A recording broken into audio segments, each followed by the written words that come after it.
어제 외교수장이 급히 미국 루비오 국무장관을 만나러 미국으로 떠났습니다. 떠나면서 하는 말이 관세 문제에 관해서 우리의 입장을 미국 측에 잘 설명하겠다. 이 말이었습니다. 그동안 관세 협상에 대해서 미국 측에 설명 안 해왔었습니까? 깜나라 조진국 시간입니다. 정말 국민의 한 사람으로서 열불이 나고 분통이 터질 일 아니겠습니까? 아니, 작년 11월에 트럼프와 이재명이가 경주회담을 끝내놓고 이재명이가 한 말이 무슨 말이었습니까? 아주 잘된 협상이었다. 만족한다. 이 말을 본인 입으로 해놓고 민주졸개들이 정말 듣기에도 민망할 정도로 역겹게 이재명 찬사와 아부를 떨지 않았었습니까? 정말 듣기에도 거북할 정도의 아부 발언이었었는데, 위대한 협상가, 위기도 천재, 협상도 천재, 안보도 천재다. 복도 많고 운도 좋은 이재명이다. 업어주고 싶다. 한 사람이 바뀌게 되니까 천지가 바뀐다. 정말 해서는 안 될 말까지 입이 추할 정도로 제가 전하면서도 부끄러움을 느끼는데, 저들은 전혀 부끄러움을 느끼지 않고 아부아첨 발언을 해오지 않았었습니까? 그런데 지금 나라는 이재명과 그 졸개들 때문에 거덜나지 않고 있습니까? 쪽박차기 일보 직전인데 무슨 헛소리들을 석 달 전에 했었는지 다시 한번 묻고 싶습니다. 석 달이 지나도록 그 잘된 협상을 국회에서 비준을 받지 못한 것인지, 아니면은 올리지를 않고 있기 때문에 내용을 몰라서 전혀 진척이 없는 것인지 알 바를 모르지만은, 아무튼 입법 조치를 취하지 않고 있고 한마디로 뭉개고 있다가 트럼프가 지난달 1월 26일 날 이런 발언을 했었죠. 한국의 입법부가 우리의 역사적인 무역 합의를 입법화하지 않았기 때문에, 이에 따라서 나는 자동차, 목재, 의약품 및 기타 모든 상호 관세를 15%에서 25%로 인상한다.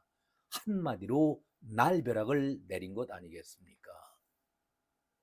이 말이 떨어지게 무섭게 이재명이가 화들짝 놀라면서 정부 안에 범정부 대응 기조를 본격적으로 가동시키겠다.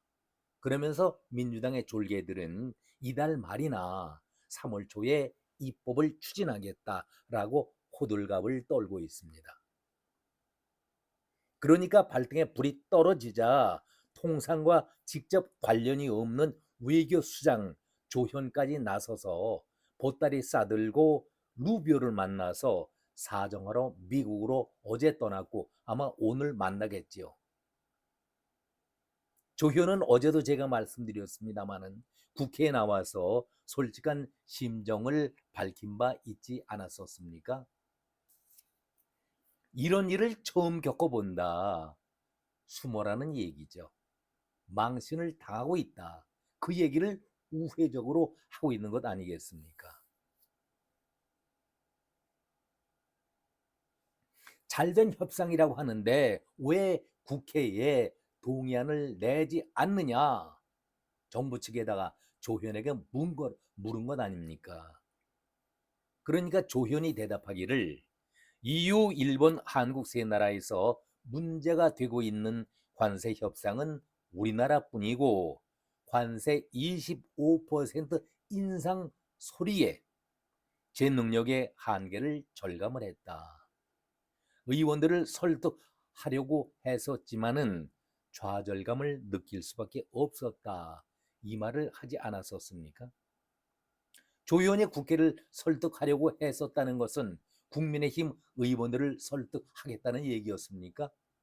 국민의힘 의원들은 어느 누구도 이 관세 협상에 대해서 내용을 알지 못하고 있는데, 알고 있는 것은 민주당의 수뇌부들 아니겠습니까? 그런데 이 내용을 까발리게 된다라면은 국민들의 분노와 저항이, 비판이 쏟아질 텐데, 어느 누가 고양이 목에 방울을 달면서 이 법안을, 동의안을 국회에 올리겠습니까? 서로 눈치 보고 있는 것 아니겠습니까? 그 말을 조현이 우회적으로 한 것 아니겠습니까?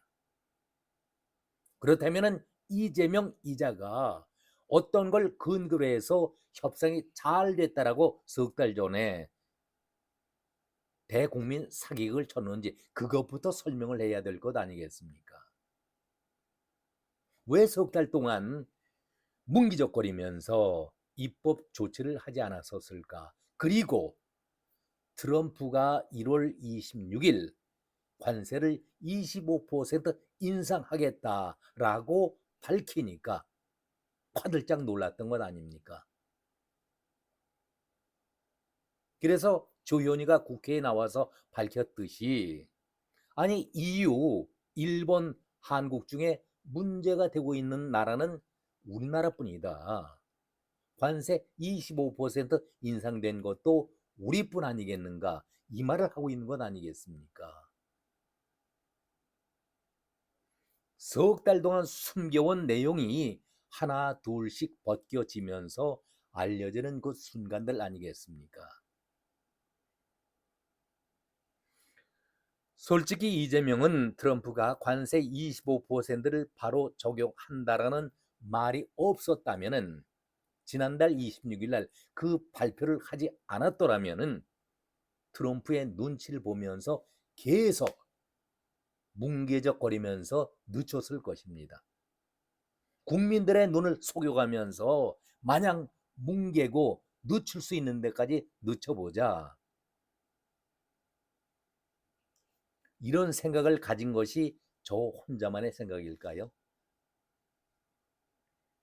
조현이가 어제 미국으로 떠나면서 중요한 말, 의미를 하나 던지면서 떠났습니다. 한국의 핵심 광물을 내세워서 관세 전쟁에 승부를 던지지 않을까, 이런 우려가 또 드는 것이 조현의 말 자체에서 느낄 수가 있었습니다. 저는 지난번에 트럼프와 이재명이 두 번째 회담을 끝낸 자리에서 우리가 먼저 카드를 내놓은 겁니다. 우리 조선업을 미국으로 옮기겠다는 카드를 우리가 먼저 협상 카드로 제시를 했었는데, 재미 칼럼니스트인 중견 언론인이죠, 짐 커밍스가 이것은 절대로 양보해서는 안 될 카드다. 내가 미국에 와서 미국을 위해서 일하고 있는 언론인이지만 한국에서는 절대 이것을 양보해서는 안 될 카드였다, 아주 강하게 비난하지 않았었습니까? 조선업 세계 제1회 높은 기술을 갖고 있는 대한민국인데, 이것을 미국에 옮겨간다는 것은 한국의 조선업을 그대로 미국에 넘겨주는 것 아니겠는가, 이런 것은 절대 카드로 써서는 안 된다라고 아주 강하게 비난하지 않았었습니까? 그런데 우리가 이런 좋은 기술을, 카드를 미리 꺼내놓고 이런 카드를 건네줄 테니까 협상이라도 제대로 해보자, 그 결과 어떻게 됐습니까? 우리는 줄 것은 다 줘가면서 우리가 원하는 결과물을 하나도 얻지 못하고 석 달 동안 내용을 공개하지 못했던 것 아니겠습니까? 그렇다면 그 책임을 누군가가 져야 할 텐데, 누군가가 져야 될 것 아니겠습니까? 반대로 일본에서는 일본의 총리 다카이치 사나에 다 양보할지라도 일본에 내줄 수 있는 카드는 절대 내줄 수 없다. 일본의 핵심 기술, 자본은 협상에서 절대로 양보하지 않겠다 하면서 자기들의 이익을 다 취했던 것 아니겠습니까? 그런데 이번에 조현이 미국에 가면서 관세 협상 문제, 이것도 중요한데 또다시 중요한 것이 있죠. 미국이 주도하고 있는 핵심 광물 장관 회의에 참석하는데, 이것은 중국을 겨냥해서 아주 중요한 회의를 하는 것이죠. 여기에서 조현이 아주 의미 있는 얘기를 또 던졌다는 얘기죠. 우리의 특화된 광물 가운데서 협상 카드로 내놓게 되면은 우리는 또다시 낭패 아니겠습니까?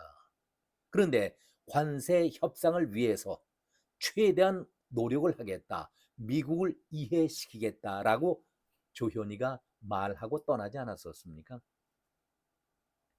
그렇다면 조현이 루비오 만났을 때에 관세 협상을 위해서 어떤 카드를 우리가 또다시 내놓을 것인지, 그러니까 이재명 정권이 하는 짓을 보면은 불안하다는 것을 많은 사람들이 얘기하고 있는 것 아니겠습니까?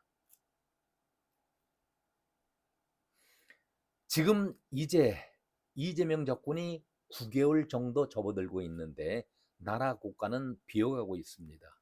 그리고 부채는 눈덩이처럼 늘어나고 있는 입장 아니겠습니까? 경제는 이미 빨간불이 켜진 지 오래이고, 이것은 이재명 정권이 들어서면서부터 시작됐던 일 아니겠습니까? 한 푼이라도 아끼고 또 절약을 해야 할 자들이 대통령실은 어떤 행태를 보였습니까? 전임 정권에서는 특활비가 도대체 왜 필요하느냐? 전액 삭감을 해라. 이재명이 이렇게 주장하지 않았었습니까? 왜 대통령실에 특활비가 필요한가? 전액 삭감해라. 이것이 이재명이 한 말이었습니다. 그런데 이재명이 정권을 잡자마자 오히려 특활비를 증액시켜가면서 흥청망청 즐겨 쓰고 있는 것 아니겠습니까? 나라 국가는 비어가고 있는데, 부채는 늘어가고 있는데, 아니 관세 협상이 잘 끝났다라고 한다면은 내각에 있는 자들이, 정부 강요들이 지금 뻔질나게 미국을 들락날락 거려할 이유가 어디에 있습니까? 협상이 잘 끝났다라고 하면은 이거 모두 국민의 혈세 아니겠습니까? 나라 국가는 비어가고 있는데 길바닥에다 돈을 쏟아 버리고 다니는 그런 꼴 아니겠습니까?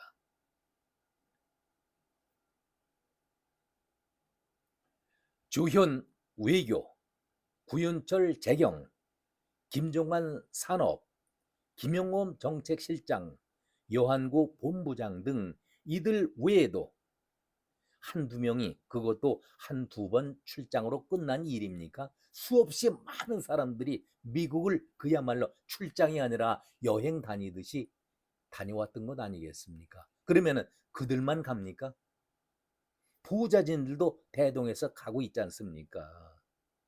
그러면은 이들이 타고 가는 비행기는 일반석입니까? 일반석의 4배의 경비가 드는 모두 1등석을 타고 다니지 않습니까? 미국에 가면은 모텔에 머뭅니까? 모두 다 특급 호텔에 머물면서 거기에서 햄버거 먹습니까? 한 번 출장을 가게 된다라면은 수천만 원 깨지는 것은 보통인데, 지금 김용범만 하더라도 수없이 많이 미국을 들락거렸고, 조현도 마찬가지고, 구윤철, 김종관, 여한구동 모두 다 미국을 안방에서 건너방 다니듯이 출장을 다녀온 사람들이 한두 명이었습니까?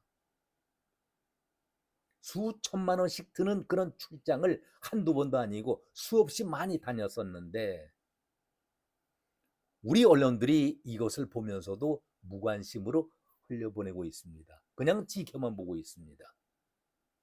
지금 협상을 위해서 길바닥에 돈을 뿌리고 다니고 있는데, 제대로 된 언론이라고 한다면은 지금까지 협상을 위해서 정부 강요들과 보좌진들이 몇 명이나 몇 번씩이나 그리고 그들이 체류하면서 얼마나 많은 출장비를 써왔는지 내역을 밝히는 것도 국민들이 커다란 관심사항 아니겠습니까?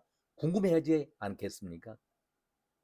그렇다면 언론들도 그냥 누가 갔다 왔다, 소득이 있었다 없었다 그런 것을 보도하기보다는 정확하게 취재하고 보도했어야 하지 않겠는가. 정말 정신 차릴 인간들이 어디 한두 명이겠습니까? 썩어도 이 정도까지 무능하고 썩은 인간들이 과거에도 있었는가 되묻고 싶습니다. 어제도 이재명이가 아무리 날고 긴다 하더라도 거짓말과 사기에 도통한 이재명이라 할지라도 상대가 세계적인 장사꾼이다 이런 말씀을 드린 바 있었습니다. 비교 자체가 안 되는 것이죠. 그릇 자체도 비교가 안 됩니다. 트럼프에게 잔머리 굴리다가 정말 국민들은 피고인 이재명을 내세우면서 나라 전체가 커다란 홍역과 그리고 몸살 정도가 아니죠. 죽기 일보 직전까지 내몰리고 있습니다. 일본은 트럼프와 찰떡궁합을 보이면서 취할 이득은 다 취하고 있는데 우리는 줄 것은 다 줘가면서도 손에 잡는 결과물이 없었다 하면은 이거 망주가 되는 일 아니겠습니까? 왜 이런 일이 벌어져야 할까요? 한마디로 우리는 잔머리, 잔꾀, 꼼수를 부리다가 그리고 국민들에게는 잘 되어간다. 잘된 협상이었다. 거짓말과 사기로 대국민 사기극을 외치고 있으면서 석 달여를 버티다가 이제 발등에 불이 떨어진 것 아니겠습니까? 결론입니다. 그렇다면 왜 대미 투자 특별법이 늦어졌는지, 내용은 왜 밝히지 않았는지 이런 것이 정말 내란 사태 아니겠습니까? 이런 것이 정말 특검을 통해서 진상이 밝혀져야 되는 것 아닐까. 저는 이런 말씀을 끝으로 드리겠습니다. 대미 투자 특별법 반드시 이럴 때에 특검이 필요하다. 저는 이 말씀을 끝으로 드리겠습니다. 오늘은 여기까지 말씀드렸습니다. 고맙습니다.